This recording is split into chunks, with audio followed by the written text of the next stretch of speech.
Bismillahirrahmanirrahim. Assalamualaikum warahmatullahi wabarakatuh.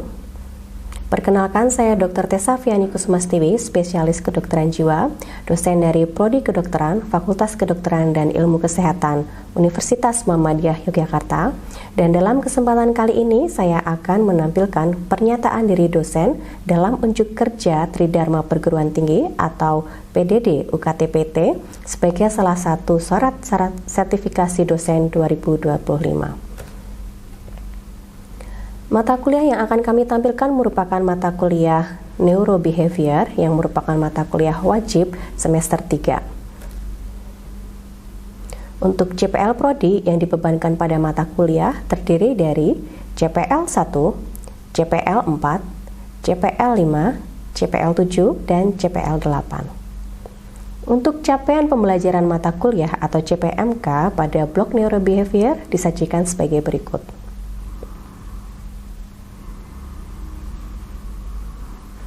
Kemampuan akhir tiap tahap pembelajaran atau sub CPMK pada blok Neurobehavior disajikan sebagai berikut. Deskripsi mata kuliah.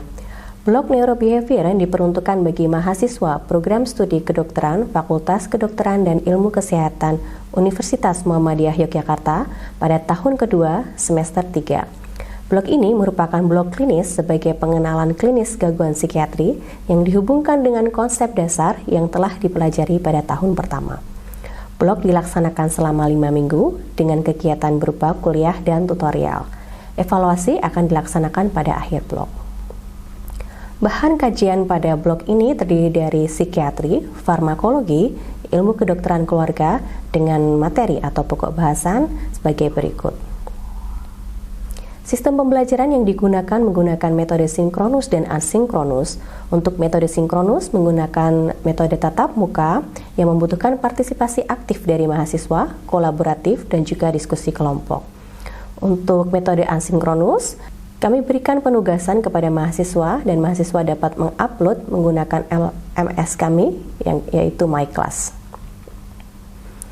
Komponen penilaian pada blok Neurobehavior terdiri dari penilaian aktivitas sebanyak 20%, mini quiz 12%, tugas 8%, dan ujian akhir 60%. Berikut adalah referensi yang kami gunakan sebagai dasar dari mata kuliah blok Neurobehavior.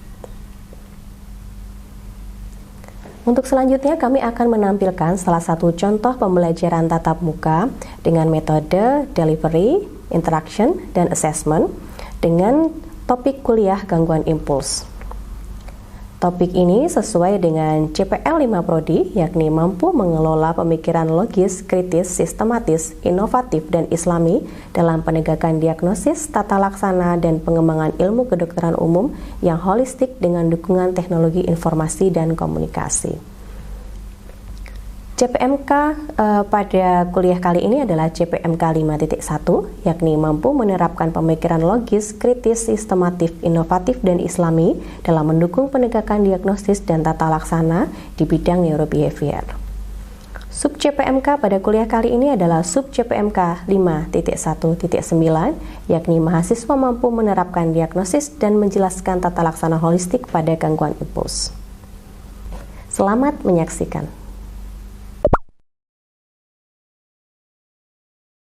Baik, bismillahirrahmanirrahim. Assalamualaikum warahmatullahi wabarakatuh. Waalaikumsalam warahmatullahi wabarakatuh. Ya, selamat pagi semuanya. Selamat pagi, Dok. Ya, hari ini kita akan melanjutkan rangkaian dari blok atau mata kuliah dari Neurobehavior.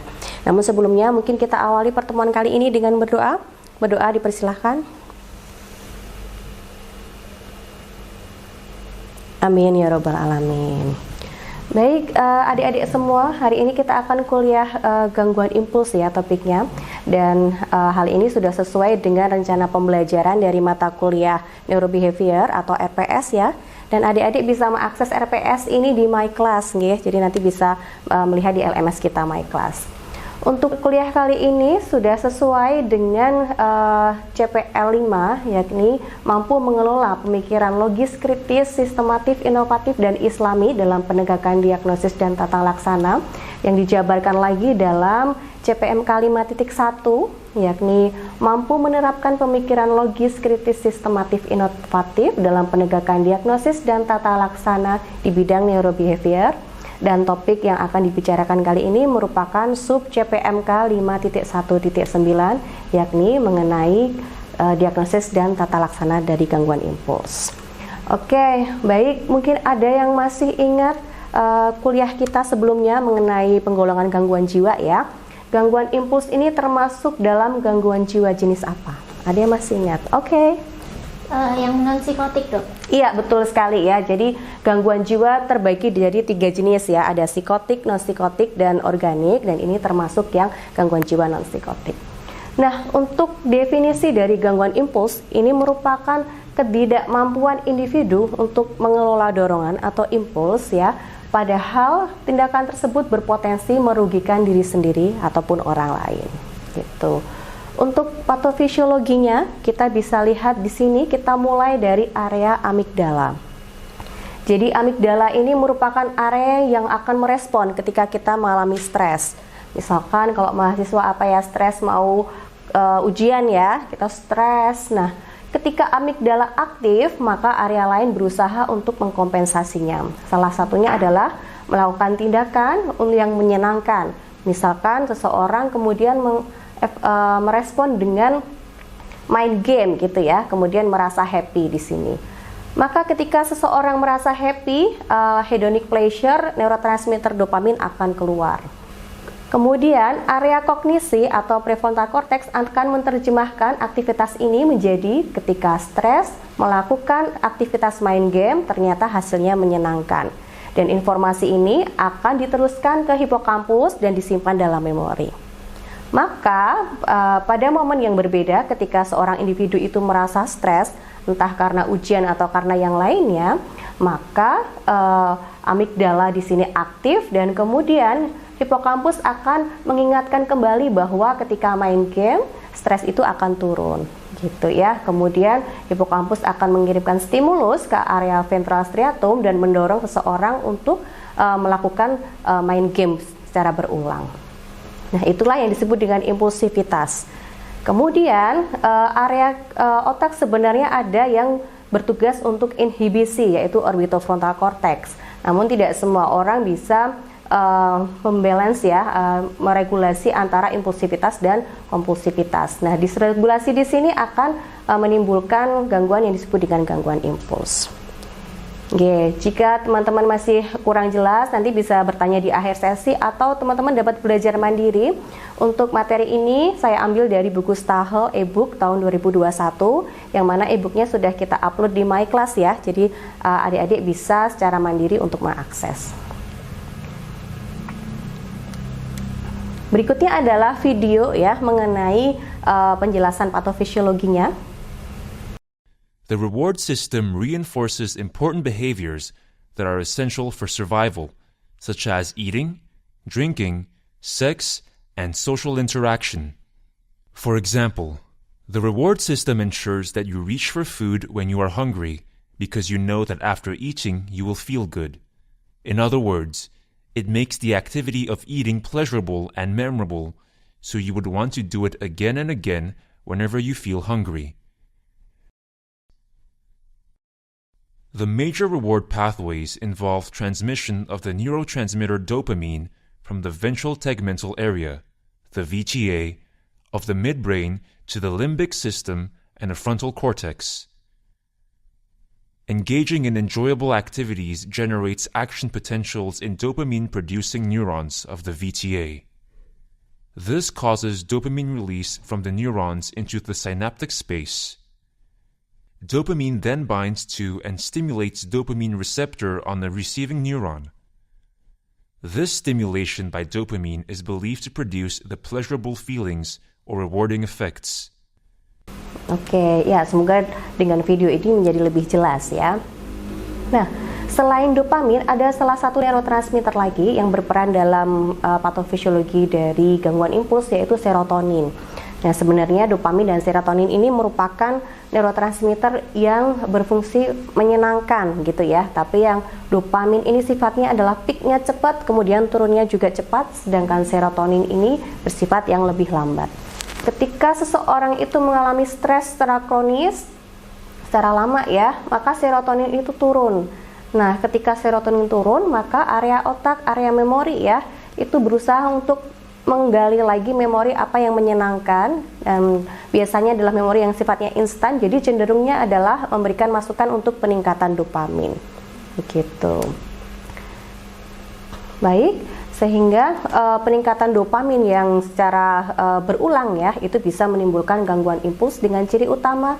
Yang pertama adalah dorongannya kuat.